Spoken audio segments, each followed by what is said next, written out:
Wah, rame Nah, juga ya hari ini ya. Sebelumnya, Alhamdulillah, rame. oke. Baik. Sebelumnya kami ucapkan terima kasih atas kesediaan Bapak dan Ibu yang telah meluangkan waktu dalam acara Pojok Pintar Manajemen pada hari ini. Oke, sebelumnya perkenalkan, saya Gusti Ayu Made yang akan memandu jalannya acara pada kesempatan hari ini. Oke, buat Bapak Ibu yang telah hadir hari ini, mungkin baru pertama kalinya nih ya, ada yang ikut Pojok Pintar Manajemen. Di sini saya mau menginformasikan terlebih dahulu, apa sih sebenarnya Pojok Pintar Manajemen itu? Jadi, Pojok Pintar Manajemen adalah sebuah forum diskusi yang diinisiasi oleh PP Manajemen sebagai bentuk kontribusi nyata dalam hal belajar dari mana saja. Nah, awalnya diskusi online ini dilakukan untuk mendorong individu dan perusahaan agar tetap berkarya di tengah keterbatasan akibat COVID-19 waktu diberlakukan PPKM zaman dulu. Nah, tetapi karena antusiasme kalayak tetap tinggi, bahkan sampai sekarang, maka Pojok Pintar Manajemen terus berlanjut dan digelar untuk kita para manusia pembelajar.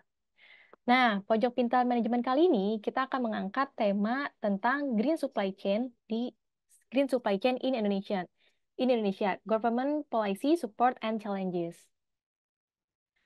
Oke, selanjutnya, sebelum kita masuk ke inti acara, izinkan saya untuk memperkenalkan terlebih dahulu terkait produk-produk PPM Manajemen yang mungkin beberapa Bapak Ibu yang udah tahu PPM Manajemen ya, sudah tidak asing lagi nih.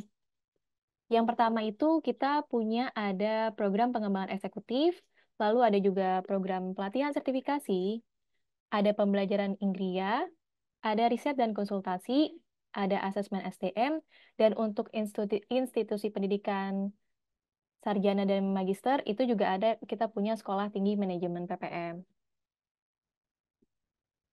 Baik, selanjutnya, nah di sini saya akan menjelaskan terlebih dahulu terkait aturan Pojok Pintar Manajemen.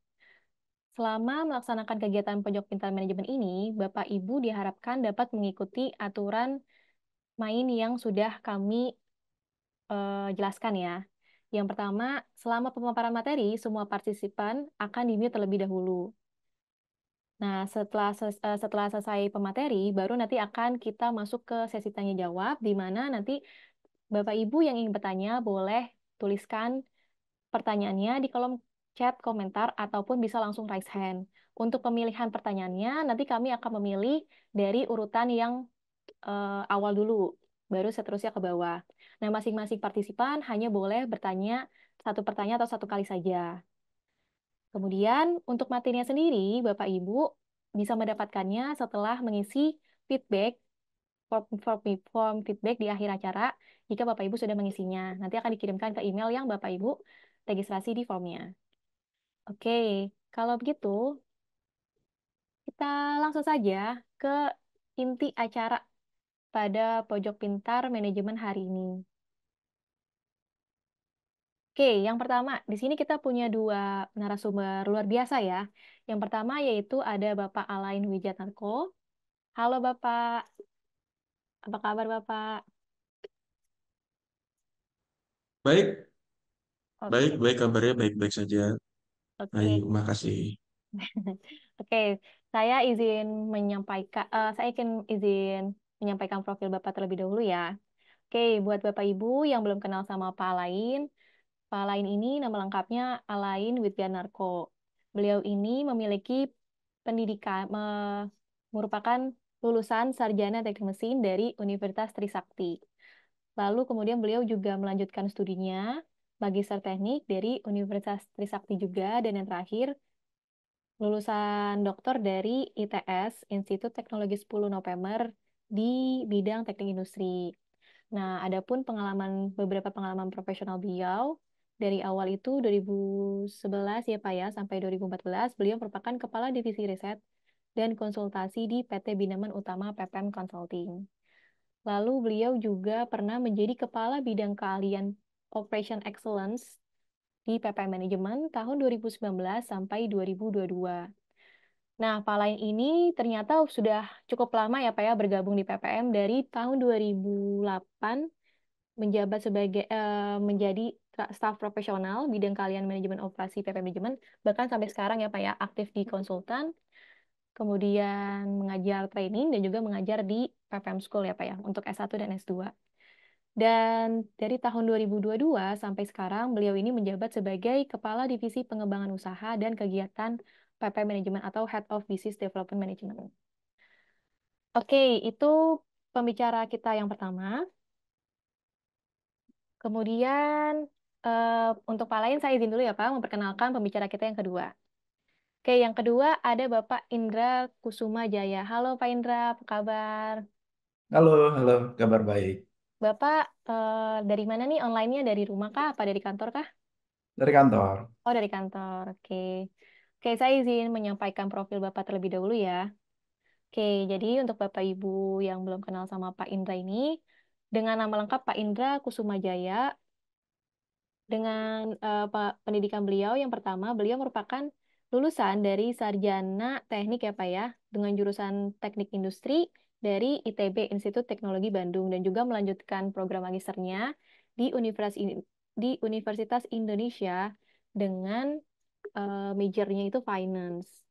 Lalu beliau juga memiliki beberapa sertifikasi dan juga training ya Pak ya, mulai dari Leadership Development Program tahun 2015 sampai 2017 di Kuala Lumpur. Lalu juga ada Fit Meal Training School di Asian Agri School Thailand 2015.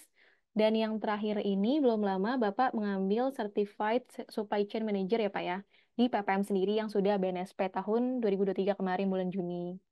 Nah, adapun berbagai pengalaman profesional beliau juga yang pertama tahun 2003 sampai 2010 nih Pak ya, menjadi Plant Manager di Caron Pokpan Indonesia. Lalu 2012 sampai 2020 beliau menjabat sebagai General Manager di PT Gold Chain Indonesia. Kemudian tahun 2020 sampai 2022 menjadi AVP Production and Sustainability Manager di PT UAB atau WAB ya Pak ya. Dan yang terakhir sekarang ini 2023 sampai sekarang Bapak menjabat sebagai General Manager Supply Chain di PT Ewindo atau East West Feed ya Pak ya.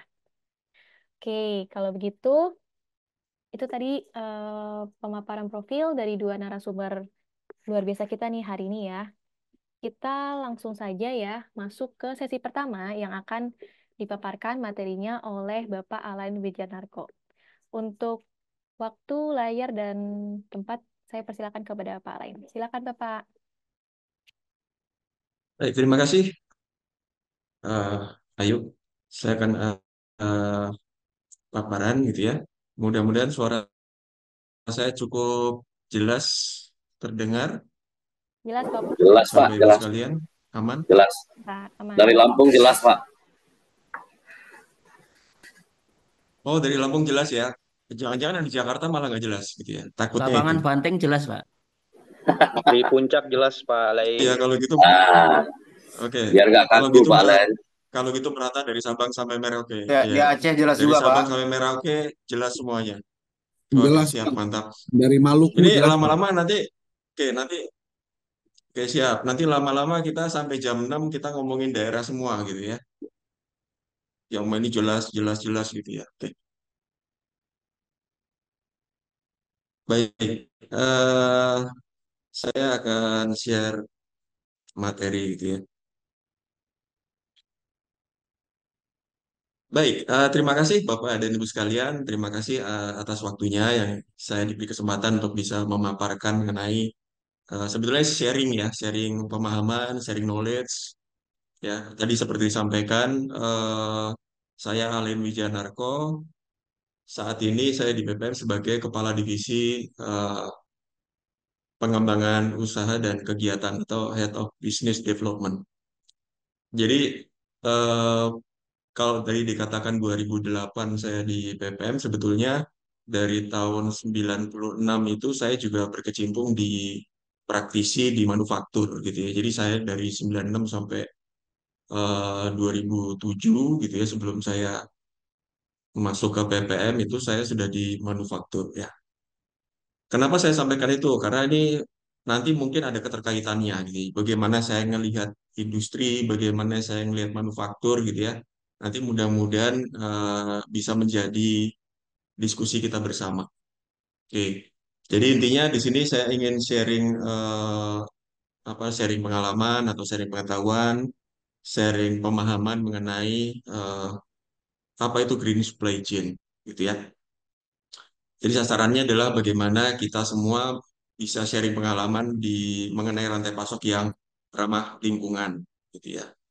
Nah, tentunya ketika bicara mengenai green supply chain, ya, eh, ada yang berpikir gitu ya, apa itu green supply chain gitu ya? Apakah supply chain yang berwarna hijau gitu ya? Apakah supply chain yang dilakukan oleh organisasi dengan warna hijau, truknya hijau, pabriknya hijau gitu ya, dan lain sebagainya? Bukan ya gitu ya. Jadi kalau kita bicara supply chain, green supply chain, nanti kita akan membahas bahwa green supply chain itu lebih jauh dari yang sekedar warna hijau gitu ya. Nah, untuk bisa masuk ke green supply chain, saya ingin masuk dulu ke suatu fenomena, ya, suatu fenomena yang ada saat ini. Dari suatu penelitian itu mengatakan bahwa lebih dari 90% emisi itu diakibatkan dari penyediaan produk. Ya, jadi lebih dari 90% itu ada kontribusi supply chain di dalam emisi-emisi karbon kita gitu ya. Jadi ada mulai dari apakah di pabrik, kemudian di jalan, kemudian di menyimpan barang dan lain sebagainya. Itu ternyata itu ada suatu penelitian mengatakan bahwa itu semua mengakibatkan suatu kondisi di mana bumi itu menjadi semakin menjadi rapuh gitu ya, atau semakin menjadi eh, kurang menjadi tempat yang nyaman untuk ditempati gitu ya. Sementara untuk menjawab hal tersebut, dari penelitian juga dikatakan bahwa tidak sampai 50% organisasi atau perusahaan itu yang sudah memiliki visi mengenai keberlanjutan rantai pasok. Ya. Jadi kalau tadi dilihat mengakibatkan lebih dari 90% emisi karbon, ya ternyata memang baru sedikit gitu ya organisasi atau perusahaan yang sudah peduli pada lingkungan atau memiliki visi keberlanjutan rantai pasok gitu ya. Nah, salah satu contohnya adalah apa? Ketika kita bicara mengenai rantai pasok, kita berbicara mengenai supply chain, itu ada hubungannya dengan pengiriman suatu produk. Nah, ketika kita bicara pengiriman, saya ambil contoh kecil aja. Ketika kita menerima suatu barang, ya, biasanya packaging atau packingnya itu menggunakan kayu-kayu gitu ya. Nah, kalau kita lihat kayu-kayu ini terus kemudian terjadi sesuatu hal dan lain sebagainya, kayu-kayu ini tentunya mungkin ditebang dari suatu tempat yang kita nggak tahu gitu ya, dari suatu tempat tertentu yang sebetulnya kayu-kayu itu tidak boleh untuk ditebang. Nah, kondisinya seperti itu. Sampai sejauh mana organisasi atau perusahaan itu sadar, atau kita sendirilah sebagai manusia itu sadar bahwa produk yang kita beli itu memang berkontribusi untuk membuat bumi ini menjadi rentan atau menjadi rapuh untuk sebagai tempat tinggal. Gitu ya. Kondisinya seperti ini, ya. Kita bicara mengenai tadi packaging, ya, packing itu kayu-kayu dan lain sebagainya, itu mengakibatkan suatu penebangan liar. Terus kemudian kemasan-kemasan plastik yang kita pakai gitu ya, yang kemudian tidak bisa didaur ulang atau itu menjadi suatu polusi dan lain sebagainya, sehingga eh, kita akan sering menemukan di suatu lahan yang banyak sekali sampah, banyak sekali sesuatu yang tidak bisa eh, terurai gitu ya. Nah, kondisi bumi ini, kondisi tempat yang kita tinggali ini sedikit banyak di apa ya, diakibatkan oleh bagaimana ulah kita, bagaimana ulah dari supply chain kita, bagaimana kita mendapatkan suatu produk gitu ya.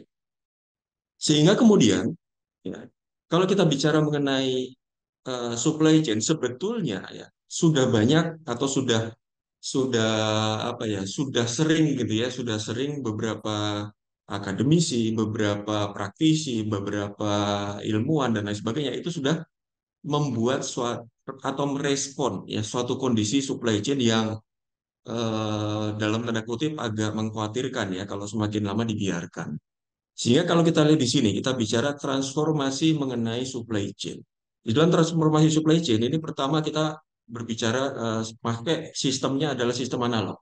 Sistemnya adalah sistem yang ya, mungkin kita masih pakai manual. Nah, ketika kita bicara manual, akan kesulitan bagaimana kita mengendalikan ada di mana barang kita, kemudian packaging kita itu dari mana asalnya, kemudian produk yang sudah kita tidak pakai itu apakah kemudian dikembalikan dan lain sebagainya, apakah bisa terurai dan lain sebagainya. Ya. Kita kesulitan dalam melacak ya, apakah supply chain, apakah produk kita ini memang sudah ramah lingkungan dan lain sebagainya. Ya. Sehingga kemudian teknologi semakin berkembang gitu ya, ya, itu juga memudahkan kita dalam melacak ya asal dari produk kita, komposisi produk kita, spesifikasi produk kita, ya. Kita memastikan bahwa tidak ada sesuatu yang dilarang lah di dalam produk kita. Muncul yang namanya teknologi di dalam supply chain. Ada mulai digital supply chain. Kita bicara mengenai blockchain di situ. Kemudian kita bicara lagi mengenai digital value chain. Sampai kemudian ini mulai berpikir lagi adalah digital ekosistem. Nah, ekosistem ini sebetulnya apa? Ekosistem ini sebetulnya adalah eh, gambaran di mana supply chain itu yang saling tersambung satu sama lain. Jadi supply chain itu dia nyambung, terus kemudian dia membentuk suatu dalam tanda kutip supply chain yang cukup besar atau yang kemudian dikatakan sebagai suatu ekosistem. Nah, tentunya ini sangat dibutuhkan ketika kita bicara mengenai green supply chain. Ketika kita bicara mengenai bagaimana menjaga bumi, ya, eh, supaya ya menjadi lebih ramah lagi untuk kita di apa namanya menjadi tempat tinggal gitu ya.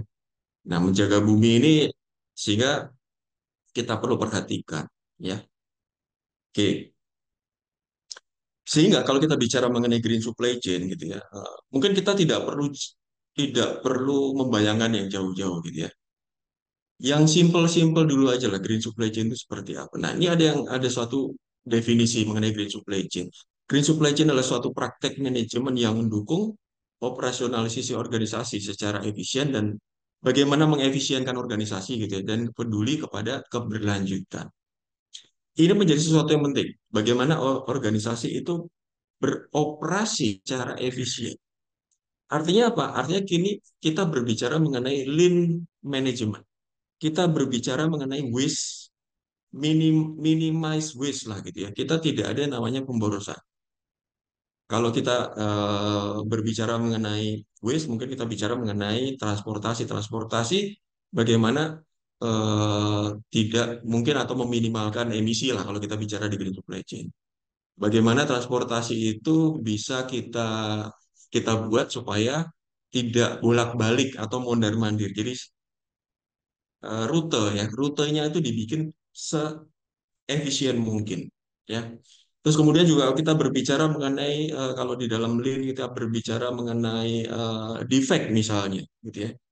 Jadi sebisa mungkin produk yang kita hasilkan itu sudah bagus sejak dari awal dibuat. Jadi tidak ada defect, tidak ada pengulangan lagi, tidak ada kita perbaiki dan lain sebagainya. Kenapa? Karena ketika kita bicara pengulangan, ketika kita bicara perbaikan lagi, berarti di situ ada apa namanya? Ada emisi lagi gitu ya atau ada ada sesuatu yang terbuang dengan sia-sia dan kadang-kadang yang terbuang yang sia-sia itu dihasilkan dari sumber daya alam. Nah, itu yang kemudian perlu dipikirkan bahwa yuk Green Supply Chain mengajak bahwa yuk kita mulai peduli operasional kita yang efisien dulu deh. Jadi perusahaan dibikin supaya lebih efisien dalam operasionalisasi. Green supply chain juga seringkali disebut sebagai sustainable supply chain management gitu atau green logistik ya.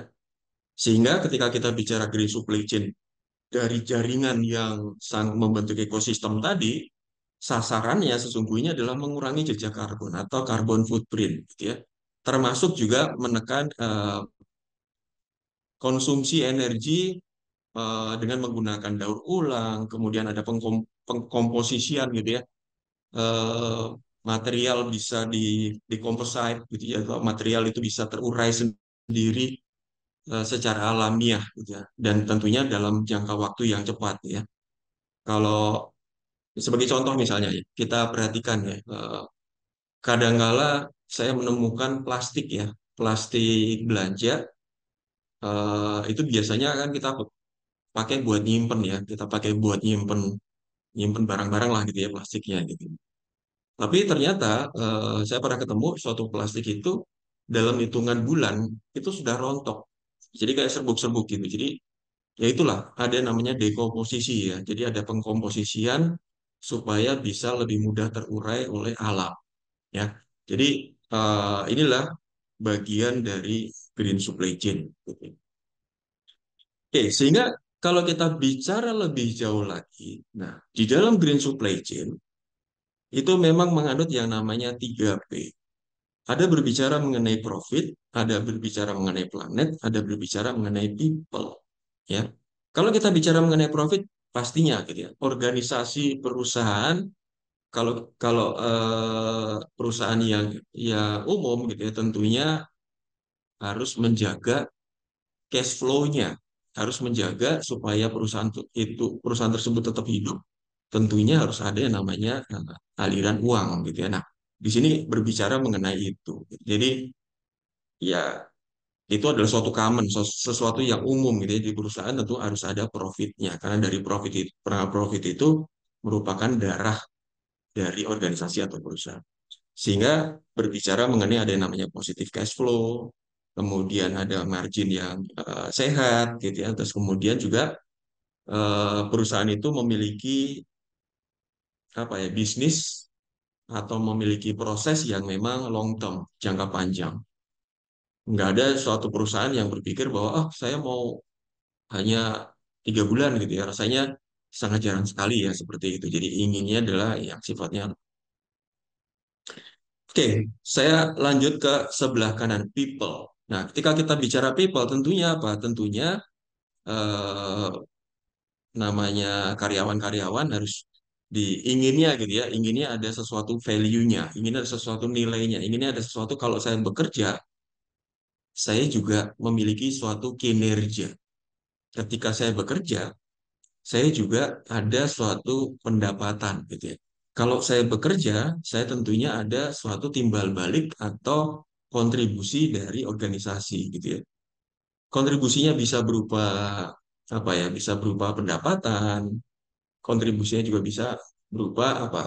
Learning and development gitu ya. Jadi belajar sehingga meningkatkan kemampuan atau keahliannya. Gitu ya. Yaitu jadi kedua kedua hal ini. Jadi kita bicara profit, kemudian orang juga pengen dimanusiakan gitu ya. Jadi orang juga kerja juga pengennya mendapatkan sesuatu lah gitu ya. Dan harapannya menjadi lebih baik dari waktu ke waktu. Nah, ketika kita bicara yang planet, ya ini organisasi atau perusahaan itu diminta untuk juga peduli kepada masalah lingkungan. Ya, ada kita berbicara mengenai jejak karbon, ya carbon footprint, kemudian emisi rendah, gitu ya, terus kemudian polusi juga bisa diminimalkan, terus kemudian peduli pada penggunaan lahan dan lain sebagainya, terus kemudian juga eh, menjaga, gitu ya, menjaga penggunaan sumber daya alam yang memang sudah terbatas. Ya. Makanya tadi saya katakan bahwa ketika kita bicara mengenai green supply chain itu nggak usah jauh-jauh bagaimana perusahaan atau organisasi itu peduli pada masalah pemborosan atau kita bicara lean management. Kita lihat ada waste di situ, ada waste di sini dan lain sebagainya gitu ya. Kalau perlu kita bikin yang namanya value stream mapping, di mana kita ngelihat titik-titik pemborosan itu berada, di mana kita ngelihat apa namanya kebocoran-kebocoran yang bisa berakibat kepada rapuhnya bumi itu kita bisa perbaiki atau kita bisa respon. Oke. Nah, kemudian kalau kita bicara secara global gitu ya, secara global yang saat ini ada yang saat ini adalah kita berbicara mengenai Green Commodity Supply Chain Index. Kenapa yang kita berbicara mengenai komoditi? Karena komoditi ini yang seringkali mengalami suatu gangguan pasokan dan fluktuasi harga. Nah, ketika berbicara komoditas ini mengalami gangguan pasokan, yang dilakukan perusahaan itu adalah memasok sebanyak-banyak. Nah, ini harus hati-hati. Ketika kita memasok sebanyak-banyak, artinya kita mengeksploitasi yang ada di bumi. Ketika berbicara eh, memasok yang supaya tidak ada gangguan, ini harus hati-hati. Apakah pasokannya itu memang sesuai dengan kebutuhan pasar, apakah sesuai dengan kebutuhan pelanggan dan lain sebagainya. Nah, terus kemudian juga berbicara mengenai fluktuasi harga. Nah, fluktuasi harga ini juga harus hati-hati. Sama seperti gangguan pasokan tadi, ketika berbicara fluktuasi harga, organisasi atau perusahaan kemudian berlomba-lomba untuk apa ya, mengambil komoditas-komoditas pada saat harganya rendah. Ya. Yang terjadi apa? Yang terjadi kita nggak tahu. Apakah memang komoditas itu kemudian langsung digunakan atau komoditas itu kemudian dibuang dan itu menjadi waste. Ya. Kalau kita berbicara komoditas itu menjadi waste, nah itu harus hati-hati bahwa supply chain yang kita lakukan itu bukan lagi green supply chain gitu ya. Kita nggak tahu bagaimana organisasi kita harus merespon gitu ya. Tapi eh, ini juga disadari gitu ya, disadari banyak perusahaan atau banyak organisasi bahwa kemudian tidak apa ya, tidak pas juga ya kalau kita berbicara mengenai melihat komoditas atau memasok komoditas sebanyak-banyak sehingga keluar yang namanya Green Commodity Supply Chain Index. Bagaimana supply chain ini bisa memastikan keberlangsungan komoditas atau bagaimana supply chain ini bisa tingkat supply chain ini bisa menjaga supaya komoditas ini minimum waste gitu ya. Nah, bagaimana kalau kita tarik ke negara kita, bagaimana komitmen negara kita, bagaimana komitmen Indonesia untuk mewujudkan green supply chain tadi, atau kita mewujudkan memiliki indeks komoditas green supply chain yang tinggi gitu ya. Nah, salah satunya mungkin ini tidak semuanya gitu ya. Salah satunya adalah komitmen investasi hijau. Ada yang namanya program pertumbuhan ekonomi hijau ya. Di sini negara ya punya apa ya, punya program-program ya di beberapa daerah-daerah. Fokusnya apa? Ada yang fokus di energi, ada yang fokus di pemanfaatan lahan, ada yang fokus di kawasan ekonomi khusus. Nah, ini mungkin salah satu gitu ya, salah satu komitmen negara untuk bisa mewujudkan green supply chain atau membuat uh, supply chain yang ada di Indonesia itu lebih lebih ramah lingkungan, lebih berlanjut ya ke depannya seperti apa. Ya. Oke. Nah, namun demikian ya, ada beberapa tantangan ya, ada beberapa tantangan saat kita ingin mengimplementasikan rantai pasok yang ramah lingkungan atau rantai pasok yang eh, logistik yang green gitu ya. Dari faktor internal. Nah, dari faktor internal kalau kita bicara di organisasi, ini ada namanya masih ada manajemen yang belum memiliki kesepemahaman terhadap bagaimana menghubungkan antara 3P tadi gitu ya dengan supaya eh, tidak terlalu banyak memasok dan lain sebagainya gitu ya. Nah, ini perlu diperhatikan, perlu diperbaiki. Jadi ada masalah manajemen di situ. Atau misalnya kita berbicara ada masalah proses operasional yang seringkali memunculkan pemborosan-pemborosan atau waste gitu ya, waste. Oke, kemudian ada yang namanya kurangnya keterlibatan karyawan. Ya, karyawan tidak dilibatkan dalam mewujudkan green supply chain ini. Jadi karyawan yang bekerja seperti biasa, mereka nggak peduli kepada apakah ini waste, apakah ini pemborosan, apakah ini dan lain sebagainya lah. Jadi kurangnya suatu pemahaman juga kepada keterlibatan karyawan. Kurangnya komitmen manajemen puncak dalam kita mewujudkan green supply chain atau green logistik gitu ya. Terus yang lain lagi adalah modal, masalah modal ya. Karena ya mau tidak mau harus diakui bahwa ketika kita melakukan dekomposisi dari suatu produk kita atau material dari produk kita, itu membutuhkan yang namanya research and development. Ketika kita bicara research and development, ada biaya di situ, ada modal di situ gitu ya. Oke, terus kemudian kurangnya kepedulian dari organisasi terhadap upaya-upaya untuk mewujudkan green supply chain gitu ya. Kemudian juga ada yang berpikir terlalu rumit, jadi maunya yang simpel-simpel aja. Kurangnya pengetahuan dan pengalaman di dalam green supply chain. Kemudian juga tadi ini ada hubungannya dengan permodalan, bagaimana pengembalian investasinya. Jadi kita sudah berinvestasi terhadap material, terhadap komposisi material, kita perbaiki riset dan development, baliknya itu kapan? Ya, kurangnya pelatihan, kurangnya kesadaran etika maupun moral. Ya. Sementara di faktor eksternal kita bicara ada kontrol pemerintah yang masih kurang. Ya.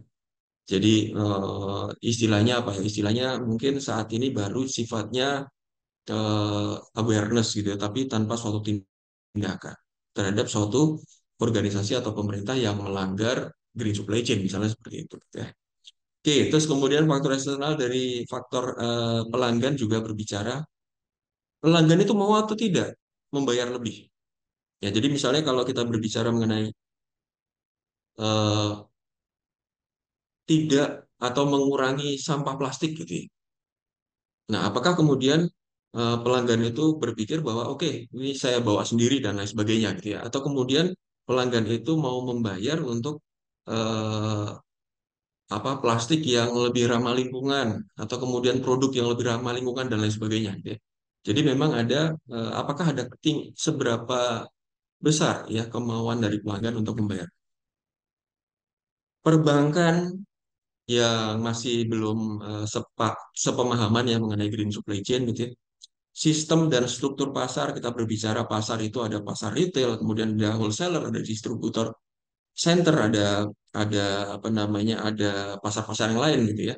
Nah, itu seringkali menimbulkan waste di situ. Ya. Keterbatasan pemasok produk ya kadang-kala juga menjadi suatu masalah. Ya, karena pemasok produk ini juga yang perlu diperhatikan apakah pemasok produknya ini juga menerapkan sistem green logistik ya. Jangan sampai ketika diproduksi dia sudah meminimalkan waste tapi kemudian si pemasok ini ya eh, tidak peduli dengan waste gitu ya. Keragaman pemangku kepentingan mungkin hampir sama dengan keterbatasan pemasok produk tadi. Yang berikutnya adalah mau tidak mau kita berbicara mengenai sosial dan budaya. Ada ada mungkin gitu ya kita berbicara di sosial kita gitu ya. Kalau misalnya belanja itu ya harus sama plastiknya gitu ya. Terus kemudian kalau misalnya eh, eh, belanja itu ya plastik harus disediakan oleh perusahaan-perusahaan. Nah, hal seperti itu yang memang masih terus ya disuarakan atau menjadi awareness ya bagi pelaku.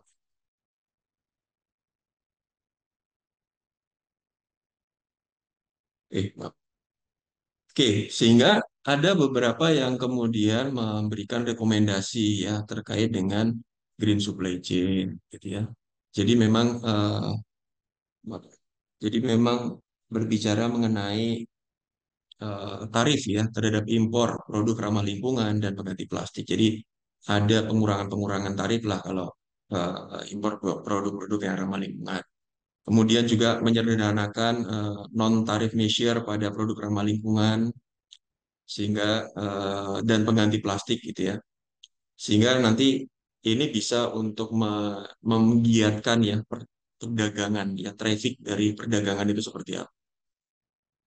Harmonisasi standar produk di pasar, koordinasi kebijakan ya dengan pemerintah ya maupun sektor swasta, Kemudian ada yang namanya tingkat komponen dalam negeri, ya itu semakin digiatkan. Ya, tentunya tingkat komponen dalam negeri ini yang eh, dihasilkan dari energi terbarukan gitu ya. Sekarang sudah banyak pabrik yang menggunakan solar system gitu ya, atau solar cell. Nah, itu mungkin bisa menjadi salah satu program untuk green supply chain. Oke, kemudian berbicara mengenai kebijakan-kebijakan perdagangan, ya, ketentuan lingkungan, atau misalnya kita bisa menukarkan karbon footprint tadi, gitu ya, misalnya itu bisa menjadikan salah satu penghasilan atau pendapatan dari perusahaan, itu tentunya sesuatu hal yang menarik, gitu ya. Saya juga pernah datang ke suatu konferensi saat ini sedang di sedang diupayakan, gitu ya, mangrove ya, penggunaan mangrove untuk bisa mengurangi polusi-polusi gitu ya, atau mangrove itu karena kita punya banyak mangrove, terus kemudian mangrove itu menjadi suatu produk kita gitu ya, pencucian ya, pencucian polusi atau emisi-emisi yang ada gitu ya. Oke, Bapak, kemudian ada memperkuat komplementaritas antar kebijakan perdagangan dan kebijakan iklim. Bapak, mohon maaf, waktunya tinggal 2 menit lagi ya. Oke, baik. Nah, kemudian sehingga kita harus bergerak dari mana atau apa sih yang perlu kita kita gerakkan? Ya setidaknya kalau saya mengacu kepada strategi pentahelix untuk mewujudkan yang namanya green supply chain, ini ada 5 faktor gitu ya. Jadi pertama kita bicara memang harus ada dari unsur pemerintahnya. Kita bicara kebijakan, kita bicara mengenai infrastruktur, kita bicara mengenai aturan. Kemudian juga kita berbicara mengenai masyarakatnya seperti apa. Karena mau tidak mau, yang menikmati green supply chain itu adalah masyarakat.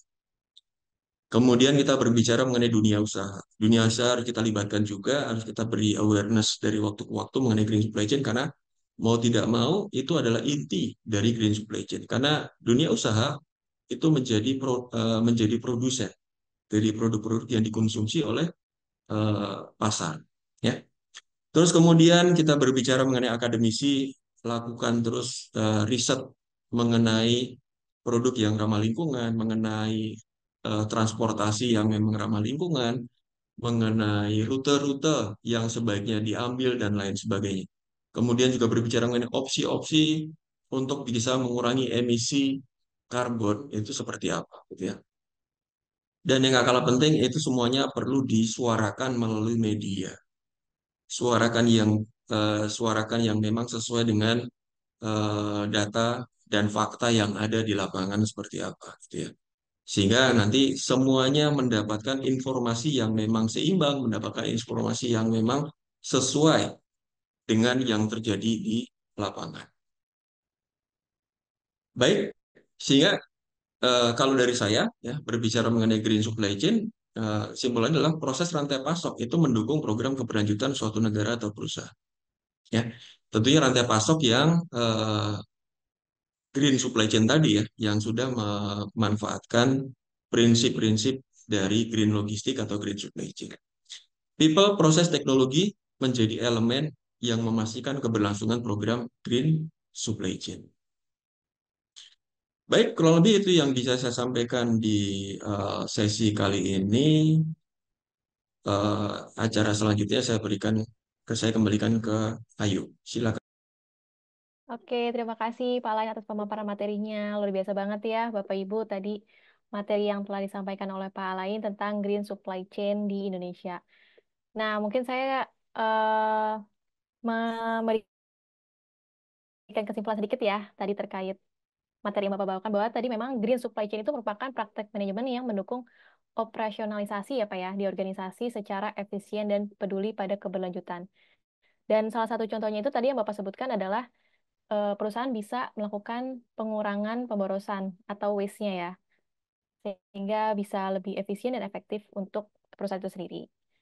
Oke, selanjutnya Bapak Ibu jangan kemana-mana, kita akan melanjutkan sesi selanjutnya itu ada pemaparan materi dari Pak Indra Kusuma Jaya. Oke, kepada Bapak Indra, waktu dan tempat saya persilakan. Silakan Bapak.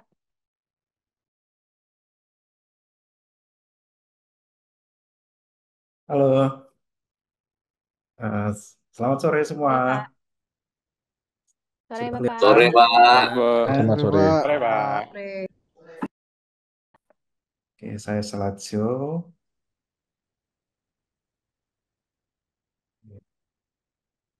Mungkin ada yang pernah dengar cap panah merah, ada yang belum familiar terhadap cap panah merah.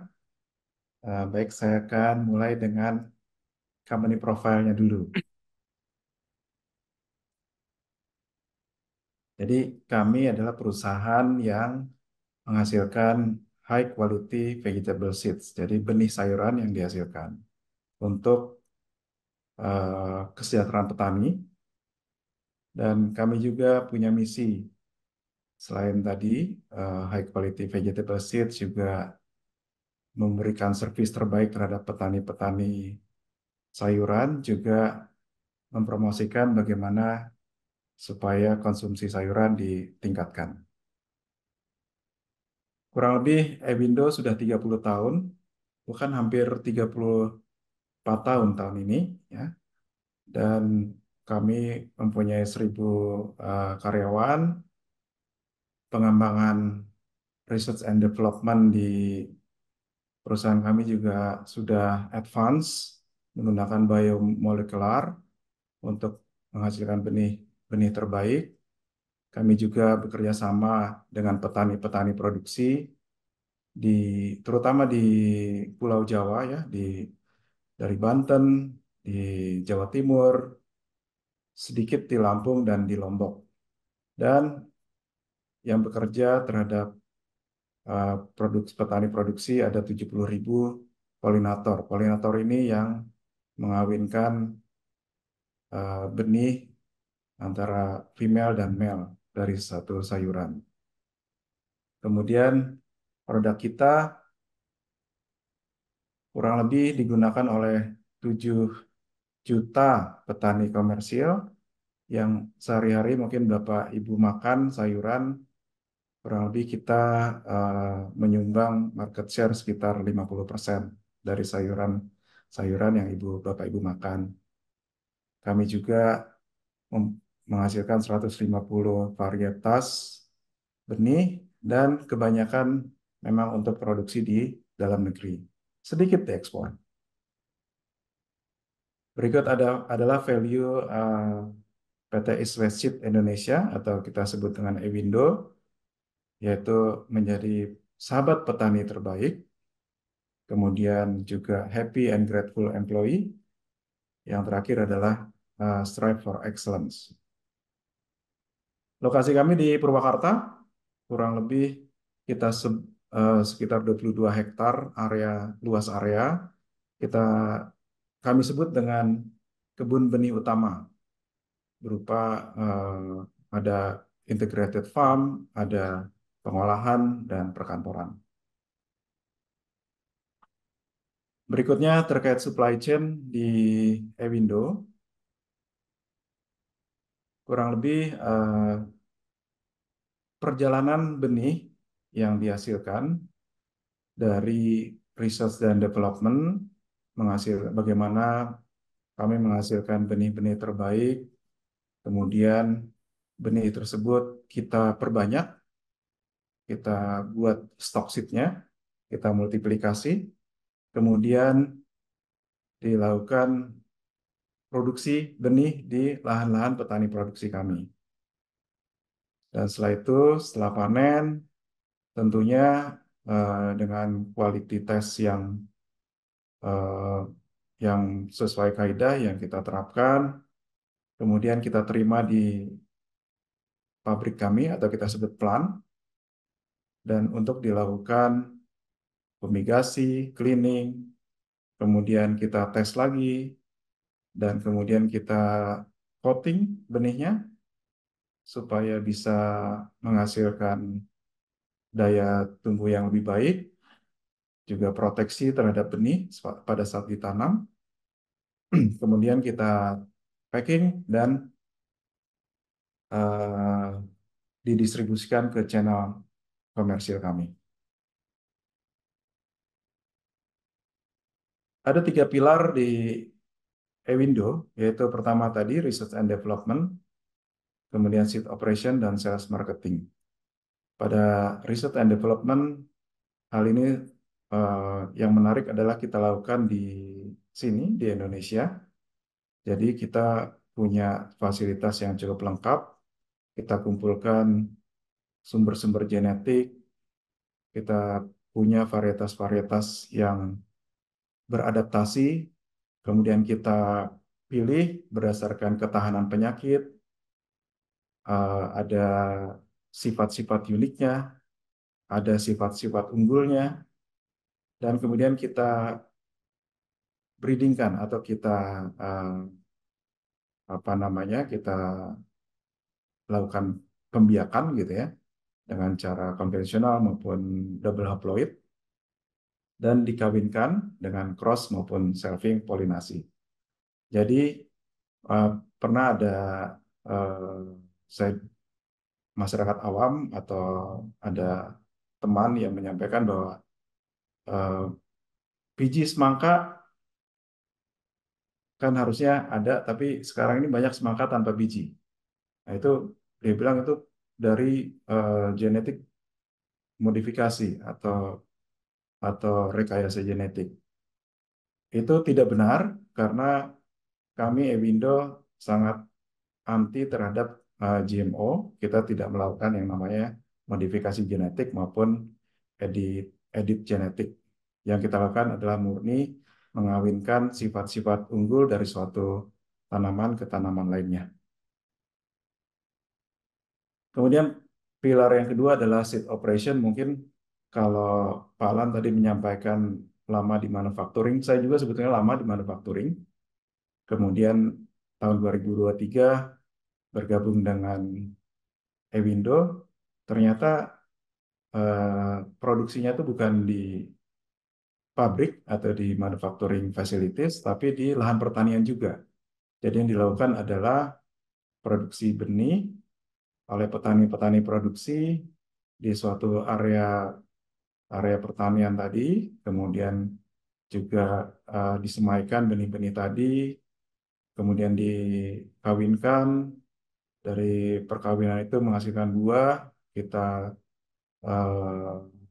harvest ya, kita kemudian bijinya diambil, diekstrak dan dilakukan di petani, yaitu pembersihan maupun dikeringkan secara manual, kemudian dikirimkan ke plant atau pabrik untuk proses selanjutnya.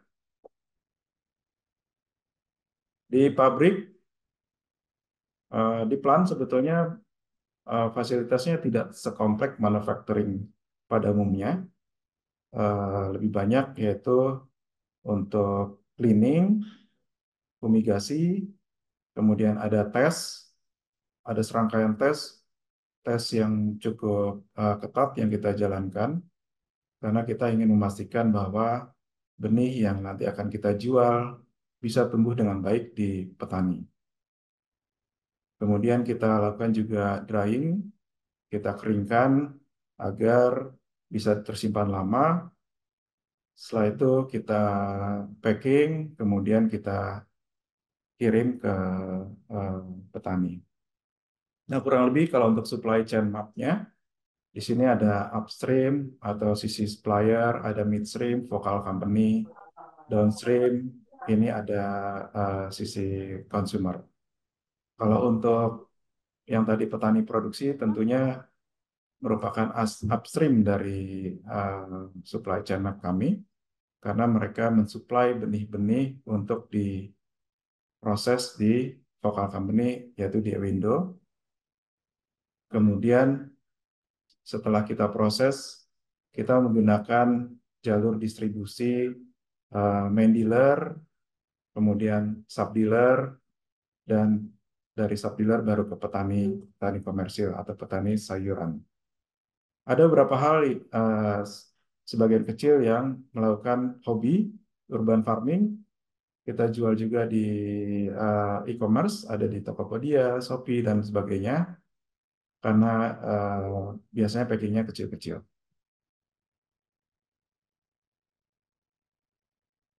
Kemudian terkait dengan topik kita hari ini, yaitu Green Supply Chain. Green Supply Chain bagian dari sustainability inisiatif kami, seperti yang tadi disampaikan di materi Pak Alan, tanpa 3P, bisnis, profit, ya, kemudian planet, bumi, ya, dengan people, itu harus saling mendukung. Tanpa profit, tanpa keberlanjutan perusahaan, tanpa keberlangsungan usaha, maka kita tidak juga bisa memberikan kontribusi terhadap lingkungan. Tanpa kesadaran orang juga tidak bisa memberikan kontribusi terhadap lingkungan. Untuk menghasilkan profit, untuk kita bisa sustain, ada 3 hal yang tadi Pak Alan juga sampaikan, yaitu harus mementingkan people, proses, dan teknologi. Bagaimana 3 hal ini bisa saling berkesinambungan. Ada beberapa tantangan yang dihadapi industri pertanian, yaitu bagaimana tantangan weather, ya, alam, gangguan, ada climate change yang juga sudah global gitu ya, yang di Indonesia mungkin mengalami pergeseran musim, ada El Nino, ada La Nina gitu ya, yang panas ada hujan, yang hujan ternyata panas gitu.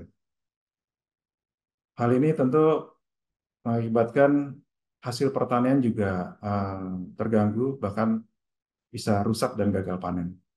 Kemudian ada challenges di pest atau disease, ya.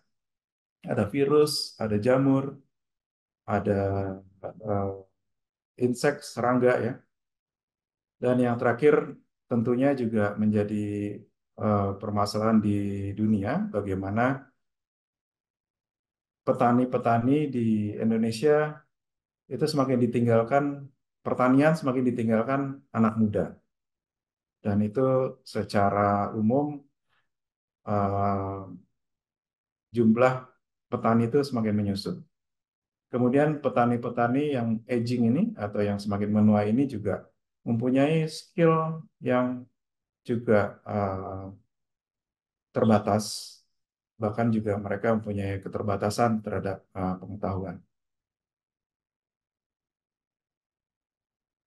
Untuk green energy, hal-hal atau inisiatif yang sudah dilakukan oleh Ewindo adalah solar panel di salah satu gedung kami di kebun benih utama di Purwakarta tahun 2021, kurang lebih kita bisa hemat 1 juta kilowatt hour per tahun, karena kita bisa mengoffsetkan purchase electricity dari PLN.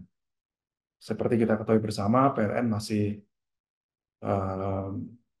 menggunakan coal atau batu bara sebagai power generation-nya. Kemudian kita juga menggunakan forklift elektrik di gudang kami, gitu ya. Kemudian juga hal yang baru saja diterapkan adalah bagaimana CNB, yaitu Compensation Benefit, mendorong COP untuk menggunakan mobil-mobil bertenaga hybrid maupun full electric vehicle. Hal ini terkait dengan 3 scope di greenhouse gas emisi, yaitu ada scope 1, scope 2, dan scope 3. Di sini terkait dengan solar panel, itu adalah scope 2 di greenhouse gas emisi. Kemudian terkait dengan forklift elektrik itu adalah scope 1. Kemudian terkait employee commuting adalah scope 3. Kami juga menyadari bahwa petani harus bisa untung, petani harus bisa sustain. Petani harus bisa uh, berlanjut dalam usahanya, sehingga untuk mendorong itu kami mendorong juga peningkatan yield atau peningkatan hasil dari petani.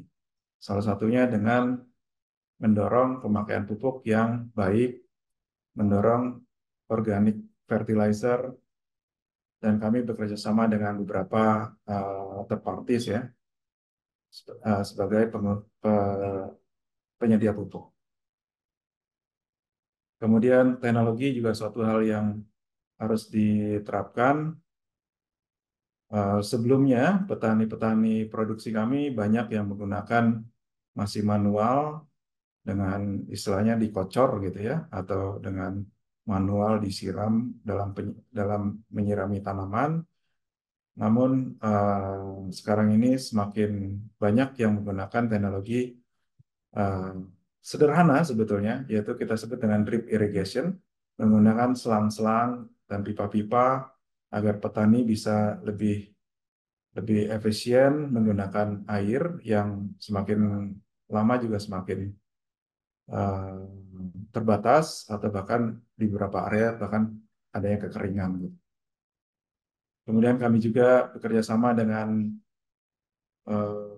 BRIN dan UGM untuk memanfaatkan teknologi yang semakin memberikan produktivitas di pertanian. Terkait dengan Sustainability Development Goals atau SDG, kami melakukan banyak hal.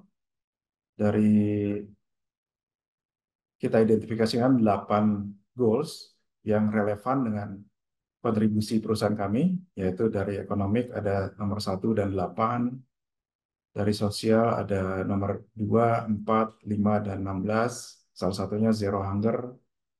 Kemudian dari environmental kita juga care terhadap nomor 12 dan 13.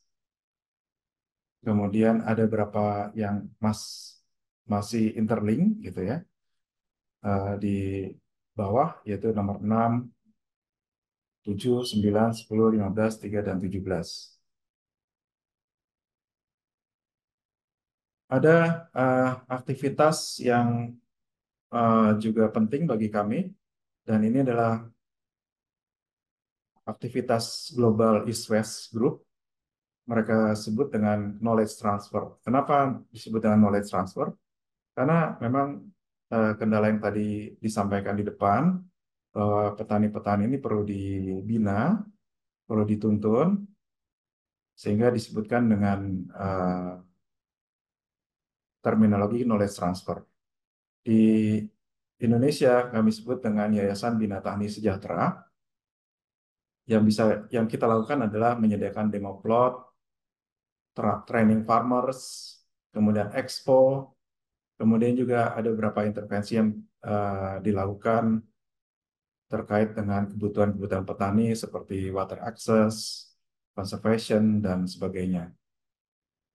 Program Yayasan Bina Tani Sejahtera ini banyak dilakukan di daerah-daerah yang masih tertinggal secara ekonomi, jadi di luar Jawa, seperti di Aceh, di Pulau Samosir, di Sumbawa, di Papua, di Maluku, dan di NTT. Terkait dengan digitalization journey di eWindow, terkait juga dengan tracking, terkait juga dengan supply chain, kami bertransformasi melalui beberapa aplikasi.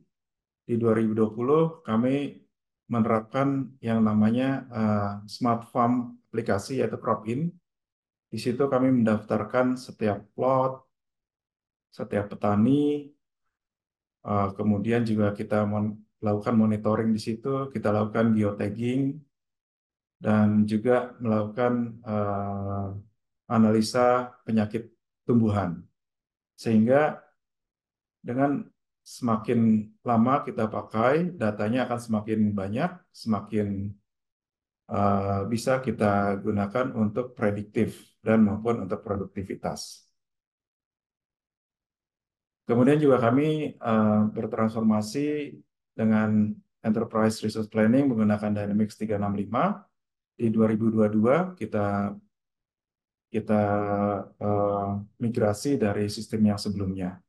Dan saat ini kami sangat masif menggunakan Power BI untuk dashboard, monitoring, analisa, dan reporting. Dan ini di semua divisi departemen menggunakan Power BI dari ERP. Kemudian di 2023 kami ingin lebih engage terhadap customer kami dan menerapkan yang namanya CRM dengan aplikasi dari SA Global.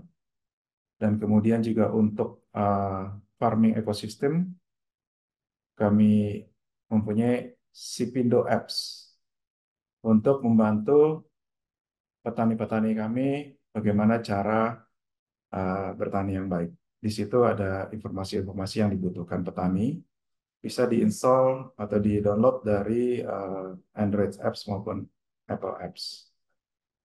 Ada beberapa digital transformation yang sedang dan akan dilakukan, yaitu point of sales untuk mengumpulkan poin dari customer-customer kami, kemudian ada order tracking system, kemudian juga kita mau menerapkan IoT untuk monitoring sistem di gudang-gudang atau area ruangan-ruangan kami terkait temperatur dan humidity agar kami bisa juga menganalisa untuk pemakaian energinya, kemudian juga forecasting modeling dan service operation.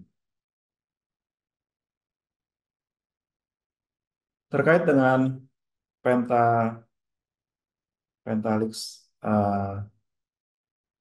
Country Collaboration,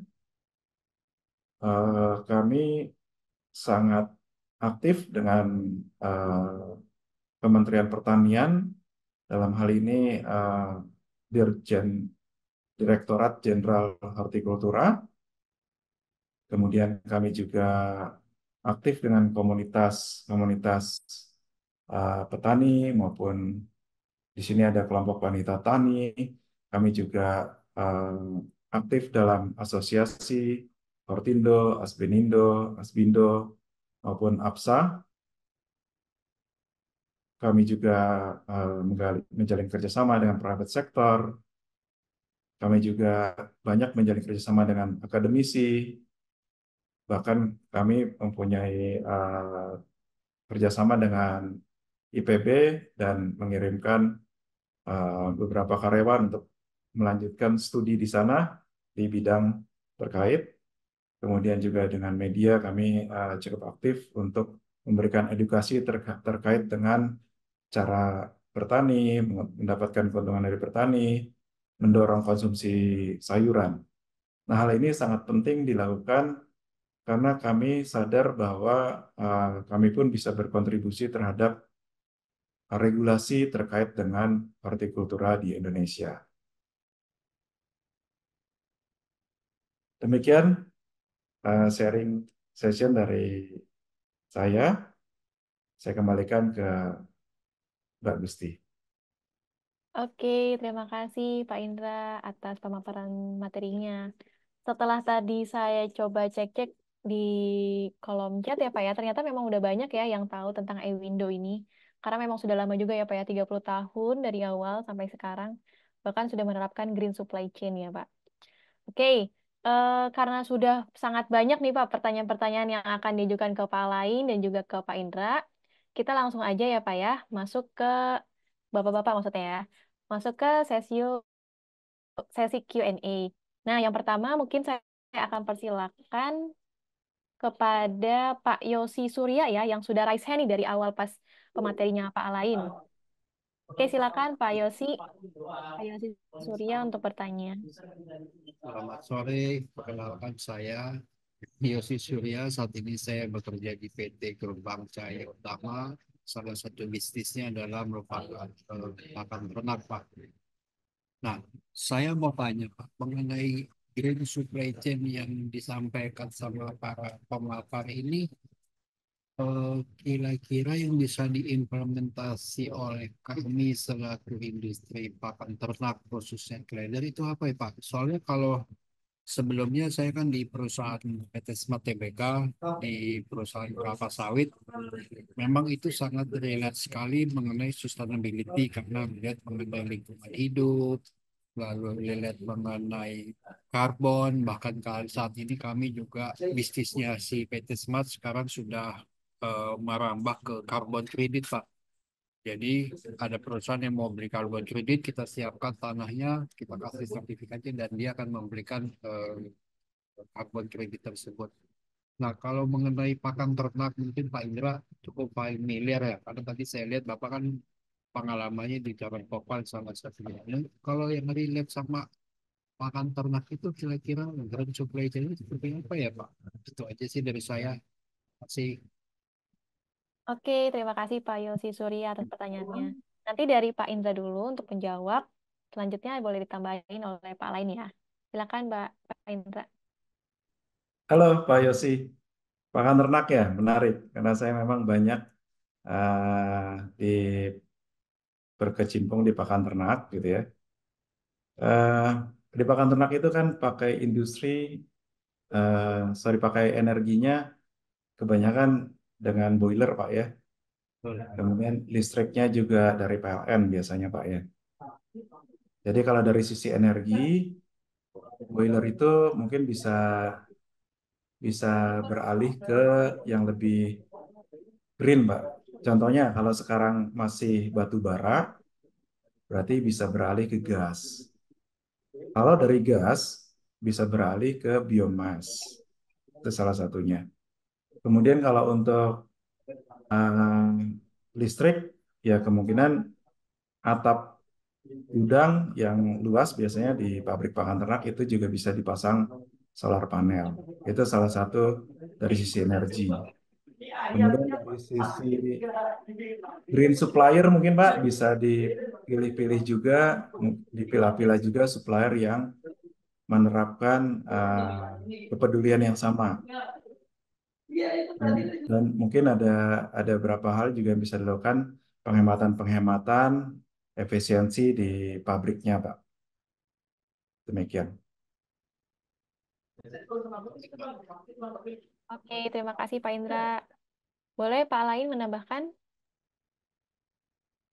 Iya, salam kenal Pak Yosi. Tadi kayaknya dari Pak Indra sudah cukup banyak gitu ya, mulai dari penggunaan eh, boiler, terus kemudian juga bagaimana masalah panel surya dan lain sebagainya mungkin itu juga bisa menjadi pemikiran ya untuk mengarah ke sana.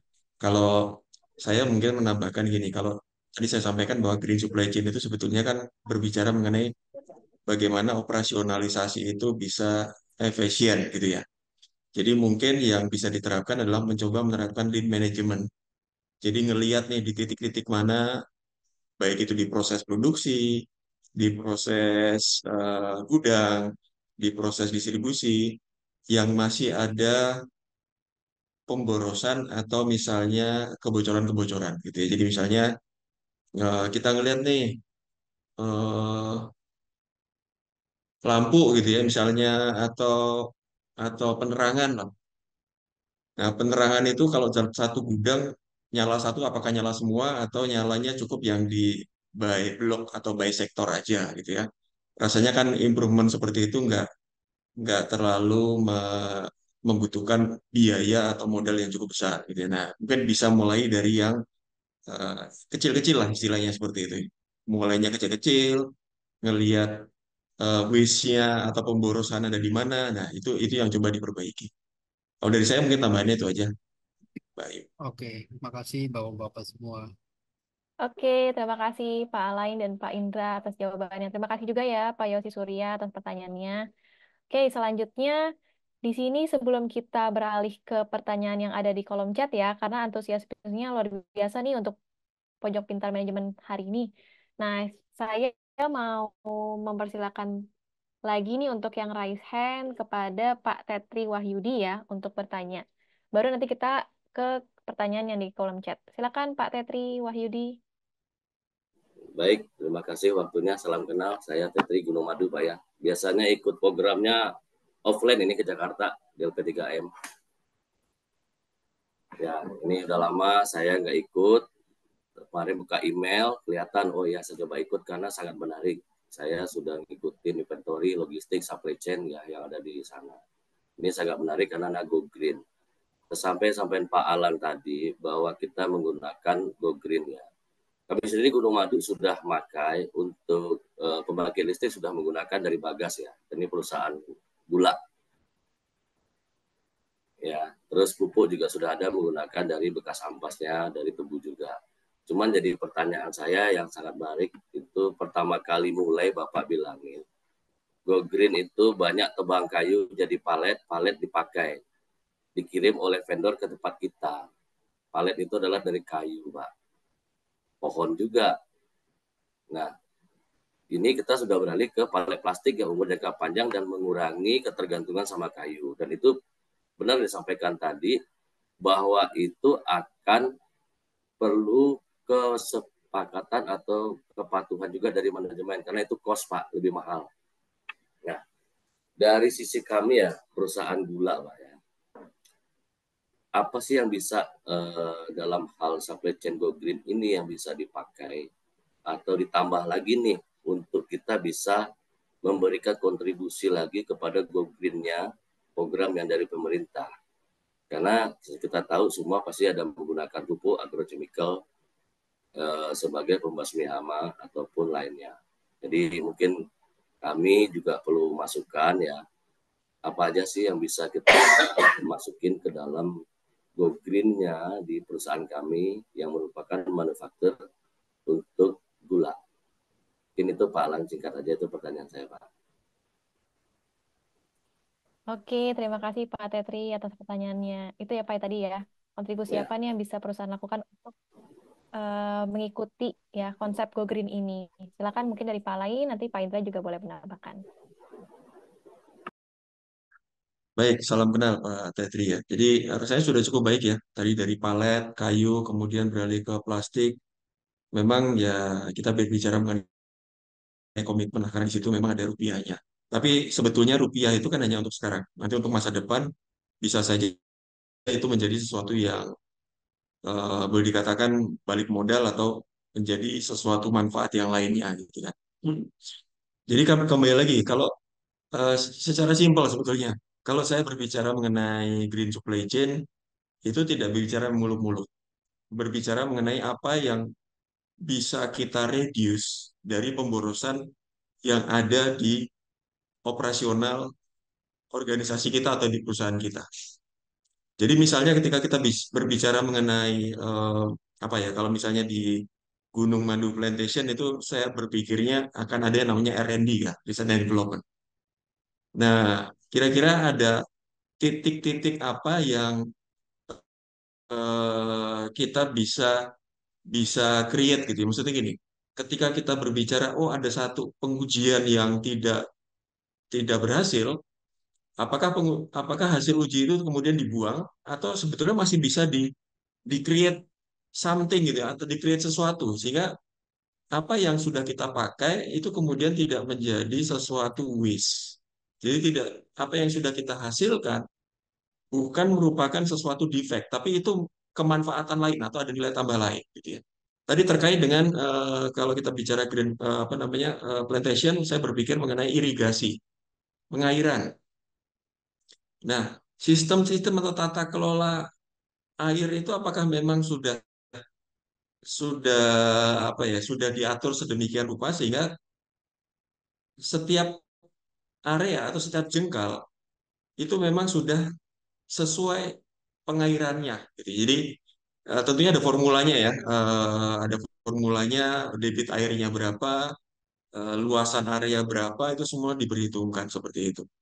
Jadi kalau saya sih lebih lebih apa ya lebih melihat ke proses operasional di organisasi atau perusahaan harus dipastikan apakah memang sudah minimum waste atau minim waste. Jadi kalau saya sih lakukan yang namanya lean management, itu adalah bagian dari green supply chain. Ya, jadi saya nggak mau muluk-muluk lah gitu ya. Tapi lakukanlah sedikit-sedikit ya. Lakukanlah kita berbicara mengenai lean management. Mungkin kalau dari saya itu ya, Pak TK tadi misalnya, apakah memang lampu-lampu itu kita perlu nyalakan semua atau kita pakai blok-blok gitu ya. Nah, kalau saya ngelihat di belakangnya Pak Tetri ini lagi ada pabriknya gitu ya. Nah, itu apakah memang eh, s- sudah dioptimalkan penggunaannya? Mungkin pertanyaannya seperti itu gitu ya. Nanti kalau misalnya suatu waktu kunjungan ke tempatnya Pak Tetri boleh aja nih. Sambil kita diskusi-diskusi gitu ya, kita berbicara lebih lanjut, Pak Tetri. Kayaknya kalau dari saya gitu, Mbak Ayu. Oke, terima kasih Pak Alain jawabannya. Pak Indra, Terima kasih Pak. Pak Indra mau menambahkan? Silakan Pak. Mungkin mungkin jawaban saya lebih general, Pak Tetris.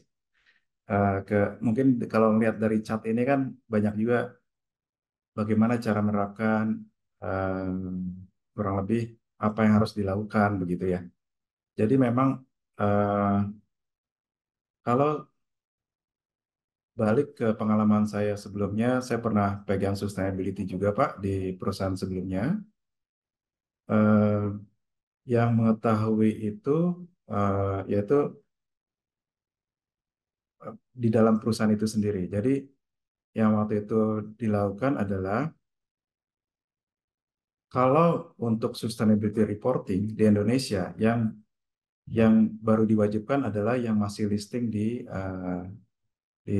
apa namanya bursa saham oleh oleh OJK. Kedepannya mungkin pemerintah juga akan menerapkan peraturan yang sama terhadap seluruh perusahaan harus membuat sustainability report. Jadi tadi balik lagi ke pertanyaan itu, bagaimana cara menerapkan apa yang harus dilakukan. Mungkin mulainya dari membuat sustainability reporting dulu, Pak. Dan di situ ada survei, apa sih yang penting buat stakeholders, apa sih yang penting buat manajemen yang harus dilakukan, poin-poin apa, apakah energi, apakah people, apakah lain-lain. Contohlah energi mungkin yang salah satu jadi apa namanya prioritas oleh manajemen atau oleh stakeholders, maka dibuatkan dulu mapping energinya, greenhouse gas emission-nya, mana yang skop 1, skop 2, skop 3, dipetakan dulu, kemudian diukur. Tentu mungkin harus mulai dibuat cara mengukurnya gimana, dihitung bagaimana, baru terus kemudian inisiasi apa nanti bisa di, dijabarkan atau di direncanakan dan itu akan dimonitor misalkan tahun depan bagaimana uh, yang sudah dilakukan apakah lebih baik dari sisi emisi greenhouse gas. Jadi terkait tadi efisiensi yang dilakukan di lampu gudang atau efisiensi tadi yang saya sebutkan di boiler dan solar panel itu nanti akan terlihat dalam uh, mapping energi karbon emisi yang dari suatu perusahaan. Itu sih Pak Tetri. Oke Pak, baik Pak, makasih Pak Indra. Jadi kita sendiri yang mapping ya Pak ya. Jadi apa yang sudah berubah gitu, saya kira ada yang nambah lain, nanti mungkin ada sharing dari teman-teman juga mungkin di sini nanti. Oke, terima kasih Pak, Pak Indra, Pak Alain. Sama-sama. Oke, terima kasih Pak Alain dan Pak Indra atas jawabannya. Terima kasih juga Pak Tetri sudah bertanya ya. Oke, lanjut kita beralih dulu ya ke kolom chat nih. Banyak banget yang udah nanya. Tapi ini saya mau membacakan yang pertama dulu nih dari Pak Joko, PT Pos Indonesia.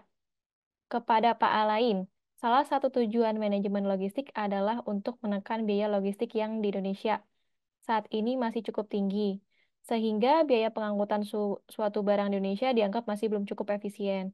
Pertanyaannya, apakah dengan penerapan green supply chain tidak akan menambah biaya logistik karena tentu banyak hal yang harus diganti, termasuk alat angkutan dan materi pendukung logistik lainnya. agar dapat memenuhi implementasi dari green supply chain ini. Bagaimana cara menerapkan green supply chain namun tetap efisiensi nih Pak? Bahkan justru semakin efisien di dalam tadi biaya penerapan logistiknya ya. Nah, untuk Pak Indra ada juga nih pertanyaan dari Pak Joko ya. Dengan penerapan green supply chain di Ewindo, implementasi green supply chain dapat ikut menyumbang revenue Ewindo hingga berapa persen Pak saat ini yang telah terrealisasinya? Apakah itu sudah sesuai target yang sudah di planning oleh Ewindo? Apakah belum? Nah, kemudian udah itu aja sih Pak. Tadi ya pertanyaan untuk Pak Alain dan Pak Indra. Tadi kan udah Pak Alain dulu, sekarang Pak Indra dulu deh. Gimana Pak untuk tanggapannya? Mau saya Halo Pak bacakan ulang Joko, lagi Pak? ya cukup. Pak Joko ada? Ayo, Pak, oke, Pak silakan. Joko sudah kenal Iswes ya, karena memang kemarin ada kunjungan nih dari PT Pos nih ke kantor ya. Betul, Pak. Iya, salam kenal Pak Joko. Jadi kami sekarang memang lagi menyusun sustainability report Pak, karena memang perusahaan kami adalah perusahaan Belanda, perusahaan Eropa yang memang juga dari sananya sudah mulai diwajibkan untuk membuat sustainability report. Dan terus terang kalau angkanya berapa persen ini belum ada Pak. Tapi kurang lebih kalau dari solar panel itu ada penghematan. Jadi terhadap revenue tidak, tapi mengurangi cost yang kita keluarkan untuk apa namanya beli listrik ke PLN, kita pakai solar panel. Kemudian juga ada beberapa hal efisiensi lainnya. Nanti tentunya secara garis besarnya mungkin belum terlalu banyak gitu ya, karena memang apa namanya masih dalam journey ya Pak Joko. Tapi tentunya ini adalah bagian yang penting dari sustainability perusahaan ke depannya. Demikian. Ya, makasih Pak Indra. Oke, selanjutnya untuk Pak Alain. Silakan Bapak pertanyaan tadi tentang logistik.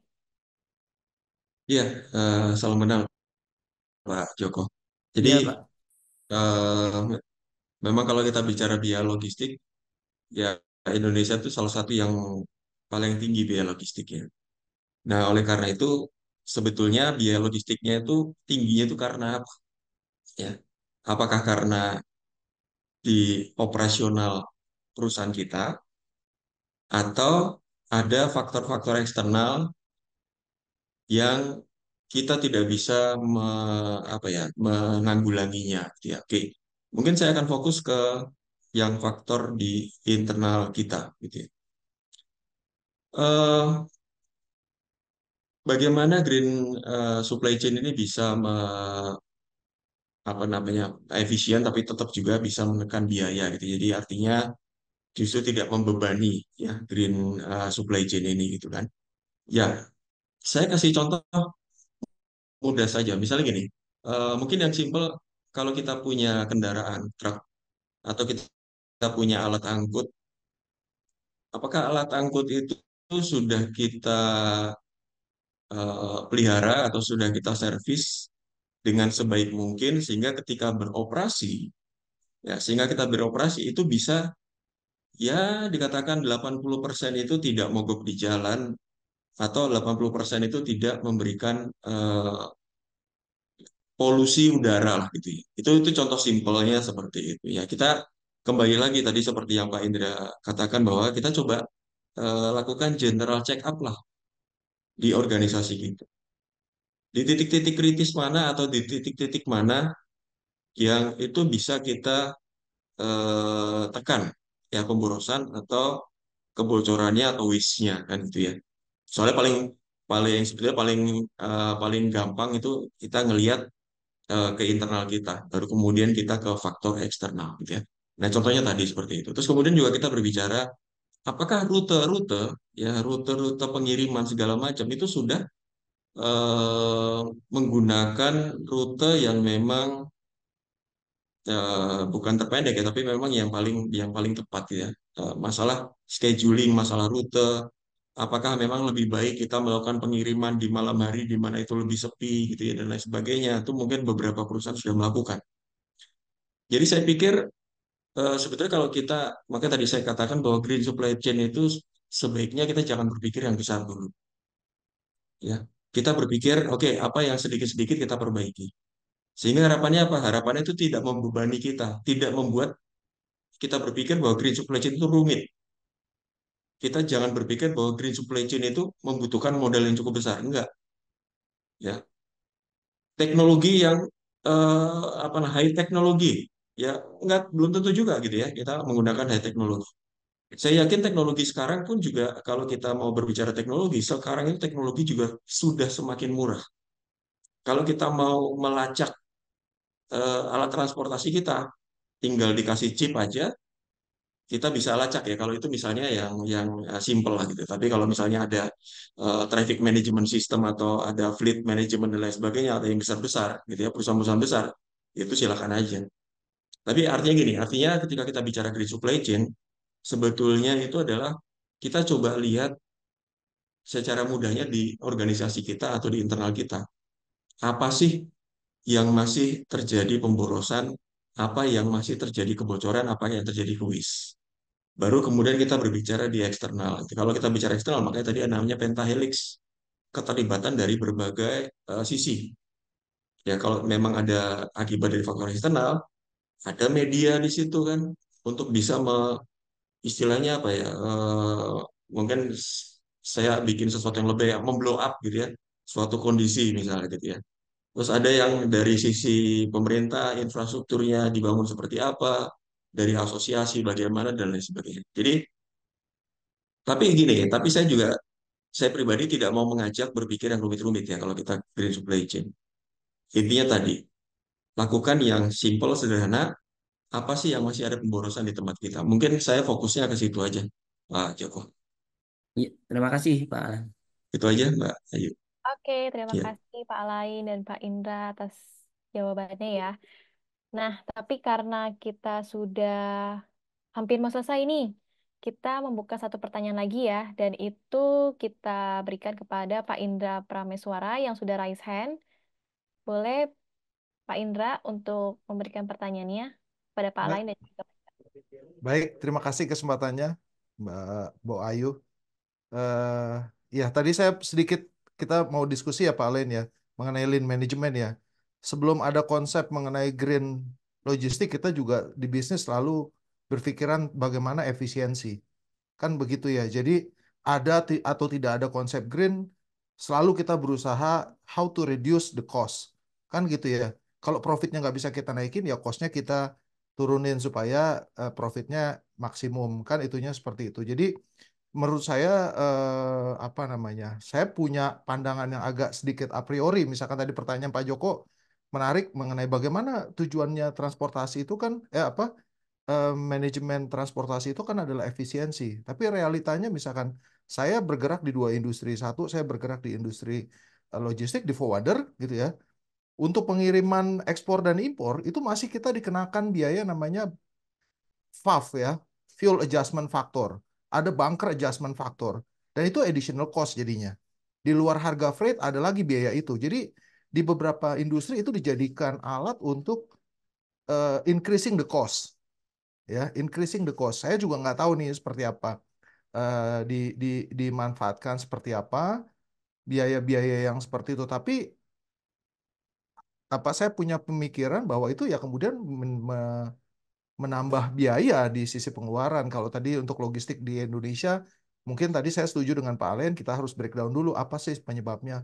Mungkin faktor yang apa ya, yang ketidakpastian kemacetan di jalanan, faktor pungli itu yang menyebabkan biaya logistik di Indonesia itu eh, cukup tinggi ya, gitu. Jadi kalau kita bicara green, sebetulnya ini kan konsep yang dibawa sama kalau saya pemahaman saya bangsa Barat ya, ketika Indonesia harusnya mendapatkan manfaat karena kita adalah negara yang menyumbang oksigen terbesar ya, karena kita terus berkontribusi hijau, kita punya punya hutan yang terus memberikan sementara di negara lain industrinya tidak memperdulikan itu.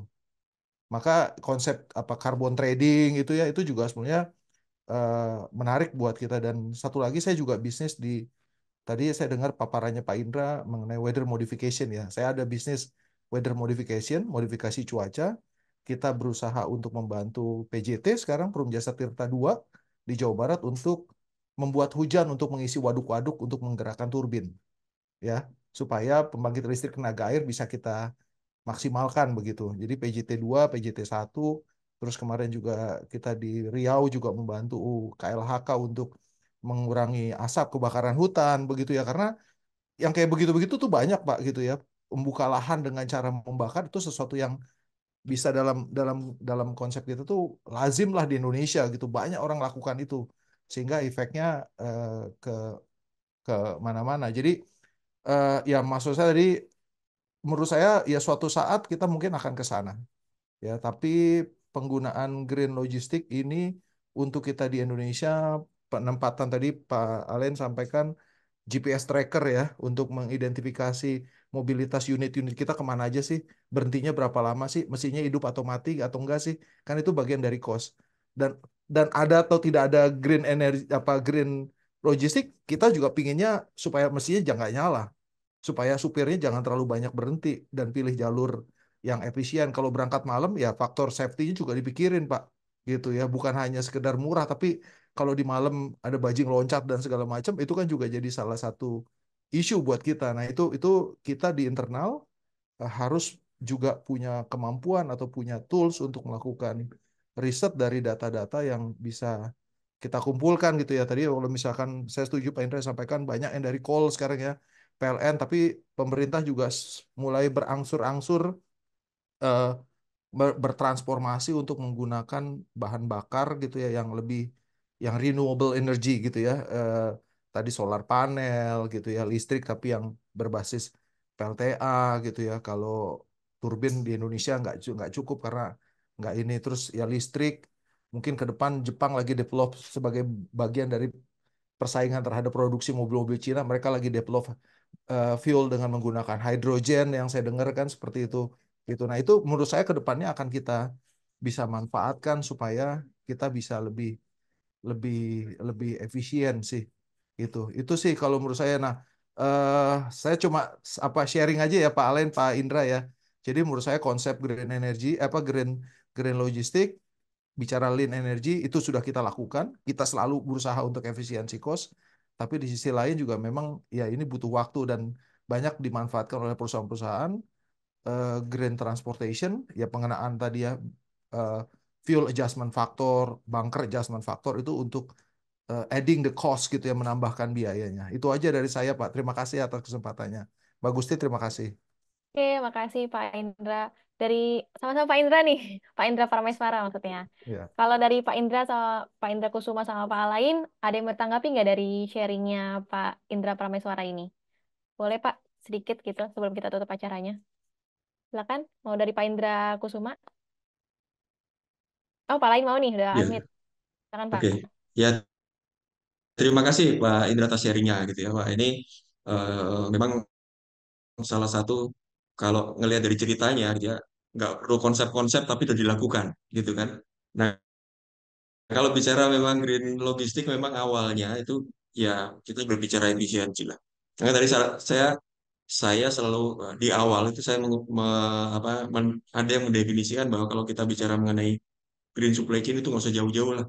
Operasional efisien dulu lah. Jadi ada pemborosan atau enggak dan lain sebagainya itu udah salah satu istilahnya apa program kerja dari green supply chain. Ya. Nah, ketika kita berbicara mengenai sudah meminimalkan pemborosan, meminimalkan waste atau kita sudah berlaku efisien, ya setidaknya kita juga bertanggung jawab kepada bumi kita. Ya, saya tidak, saya apa namanya, mungkin saya tidak sedikit mengenyampingkan apalah arti dari green supply chain gitu ya kalau tanpa ada operasional efisien gitu kan. Jadi memang tulang punggung dari green supply chain ya kalau saya gitu ya, saya berkeyakinan bahwa itu adalah lean management sebetulnya. Yang konsep yang memang udah lama dan konsep yang memang harus terus dibawa oleh perusahaan karena lean management ya salah satunya yang bisa membuat organisasi atau perusahaan sustain. Nah, kalau organisasi atau perusahaan sustain dan dia komitmen pada selalu meminimumkan waste, ya harapannya bumi kita ini juga menjadi tempat yang enak untuk ditinggali.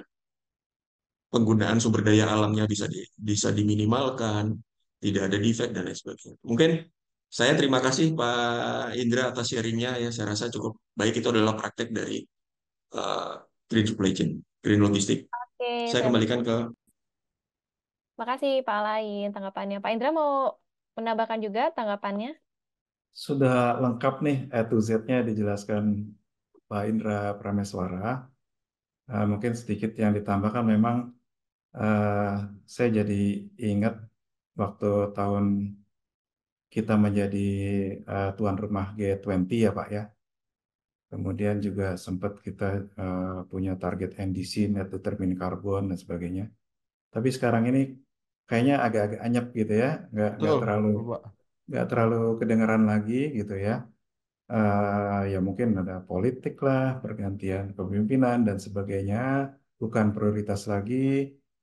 Tapi balik lagi ke kita sebagai stakeholders planet gitu Pak ya, dan kita di perusahaan, ya kita start small yang bisa kita lakukan di apa namanya perusahaan kita maupun di tempat kita masing-masing gitu Pak.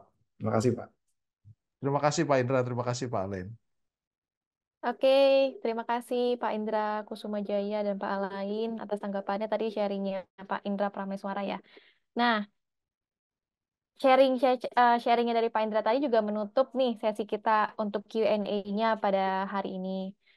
Sekali lagi saya ucapkan terima kasih juga kepada Pak Alain dan juga Pak Indra Kusuma Jaya yang telah memberikan pemaparan materi ya yang sangat bermanfaat, baik dari konsepnya Pak Alain dan juga prakteknya di perusahaan Pak Indra ya.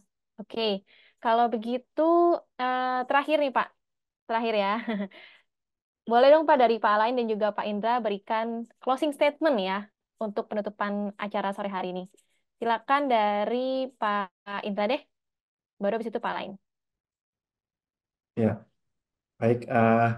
People, planet, profit itu adalah suatu keniscayaan. Memang semuanya harus dipikirkan untuk bisa tetap keberlanjutan itu berlangsung ya. Jadi eh, start small, start dengan pemetaan dulu, menganalisa apa yang sedang terjadi atau yang ada di perusahaan kita atau di tempat kita, kemudian efisiensi itu mau tidak mau harus dilakukan dan itu akan berkontribusi juga terhadap keberlanjutan. Gitu. Oke, terima kasih Pak Indra. Yang terakhir nih dari Pak Alain, silakan Bapak closing statement-nya. baik, terima kasih. Mungkin closing statement saya juga tadi eh, apa namanya menjawab juga tadi ada pertanyaan tantangan apa sih yang dalam pengimplementasian green supply chain gitu ya. Yang mau tidak mau kita berbicara mengenai komitmen. Ya, komitmen kalau di organisasi ya komitmen top management karena suatu organisasi itu strategi ke depannya tentu ditentukan oleh si top management ya. Sehingga bagaimana top management itu menjadi role model. Ya, apakah memang mengimplementasikan green supply chain atau memiliki strategi green supply chain untuk perusahaan atau organisasinya. Ya, tidak kalah penting ya, komitmen ini tidak hanya di organisasi, tapi juga tadi kalau kita bicara pentahelix, komitmen di pemerintah, komitmen di akademisi, komitmen di media massa, komitmen di komunitas, komitmen di industri. Sampai sejauh mana komitmen itu sudah menjadi apa ya, istilah menjadi jiwa ya, menjadi jiwa masing-masing untuk yuk kita sama-sama menghijaukan bumi atau yuk sama-sama membuat bumi itu menjadi tempat yang menyenangkan untuk kita tinggali. Mungkin itu aja. Bagus. Oke, terima kasih Pak Alain dan Pak Indra. Sekali lagi, terima kasih ya Bapak-Bapak yang sudah meluangkan waktunya. Terima kasih. Juga Bapak Ibu yang sudah hadir pada acara Popinman, Pojok Pintar Manajemen pada sore hari ini. Kalau begitu, Pak Alain dan Pak Indra boleh, mungkin yang mau pulang hati-hati Bapak, yang mau berkegiatan selanjutnya juga silakan. Kalau begitu kita tutup acaranya. Nah, sebelum benar-benar menutup, saya mau menarik kesimpulan dulu nih. tadi yang sudah disampaikan juga ya oleh Pak Indra bahwa memang kunci pentingnya itu ada 3 ya Pak ya. Tadi people, profit, sama planet ya Pak ya. Di mana kita tuh harus peduli sama planet kita, bumi kita, untuk mendapatkan profit ya perusahaan, tapi tetap juga memperhatikan karyawan kita nih, people-nya gitu. Karena ya bumi ini tempat kita hidup. Kalau nggak ada bumi, mau kemana lagi? Masa mau ke Mars gitu kan ya. Oke, kalau gitu terima kasih sekali lagi kepada Pak Alain dan Pak Indra. Semoga buat Bapak-Bapak Ibu yang hadir sini juga bermanfaat ya. Bisa menerapkan juga nih tadi insight dari Green Supply Chain di perusahaan-perusahaannya. Oke, kalau begitu saya lanjut. Oh ya, Bapak Ibu, jangan pergi dulu untuk presensi maupun feedbacknya maupun materi yang akan diberikan. Nanti akan diberikan setelah akhir acara. Jadi Bapak Ibu jangan kemana-mana dulu. Saya akan membacakan beberapa advertisement ya dari PPM. Yang pertama di sini kita punya Certified Logistic Manager atau CLM. Nah, Bapak Ibu boleh banget nih kalau yang tertarik mau ikut sertifikasinya, PPM punya ada yang mulai dari Certified Logistic Manager, kemudian Certified Logistic Supervisor, dan juga Certified Supply Chain Manager. Untuk informasi selanjutnya, Bapak Ibu bisa kontak aja yang ada di flyernya untuk info lebih lanjutnya. Dan ngomong-ngomong, Pak Indra ini juga merupakan salah satu pesertanya ya Pak ya waktu itu. Jadi ngambil sertifikasi di PPM. Jadi Bapak Ibu kalau yang udah tertarik nih tadi tentang materi Green Supply Chain apalagi ya, itu bisa banget mengikuti untuk sertifikasi yang formalan dan ini kita sudah BNSP juga di PPM. Kemudian selanjutnya,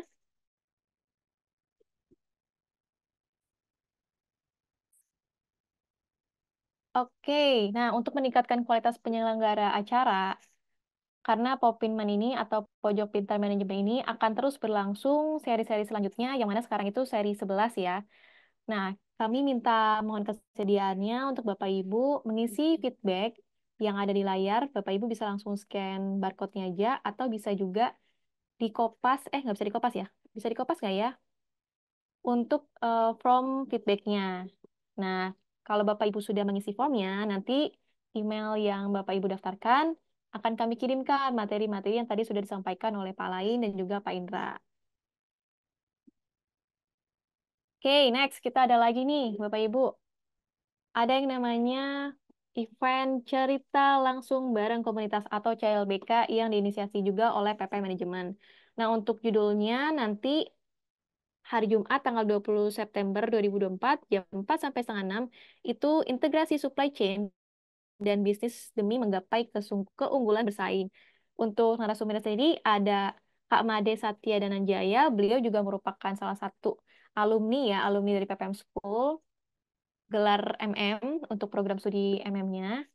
Jadi Bapak Ibu kalau yang tertarik tentang masih mau menggali lagi nih, tadi kan udah green supply chain, sekarang mau lebih memahami lagi integrasi supply chain-nya dan juga competitive advantage di perusahaan. Nah itu bisa banget Bapak Ibu join aja dan itu gratis untuk Bapak Ibu yang mau ikut. Oke lanjut. Oke kalau gitu Bapak Ibu nggak kerasa ya udah dua jam lebih nih acara ini berlangsung. Kami mengucapkan terima kasih yang sebesar-besarnya atas keterlibatan berbagai pihak yang mendukung terselenggaranya acara ini. Nah, kalau Bapak Ibu juga yang mau tahu lebih jauh ya tentang PPM dan informasi-informasi selanjutnya, tadi Bapak Ibu bisa lihat ya, atau di background saya nih ada nih, dari Instagram, Facebook, kemudian apa lagi tuh, YouTube dan beberapa hal lainnya, Bapak Ibu bisa kontak aja di sini atau mau nanya-nanya tadi tentang sertifikasi. Baik, kalau begitu, mohon maaf jika terdapat salah kata dalam membantu acara hari ini. Saya Gusti Ayu Made, pamit undur diri. Kalau begitu, sampai jumpa di kegiatan PPM Manajemen selanjutnya. Salam sehat semuanya. Salam sehat.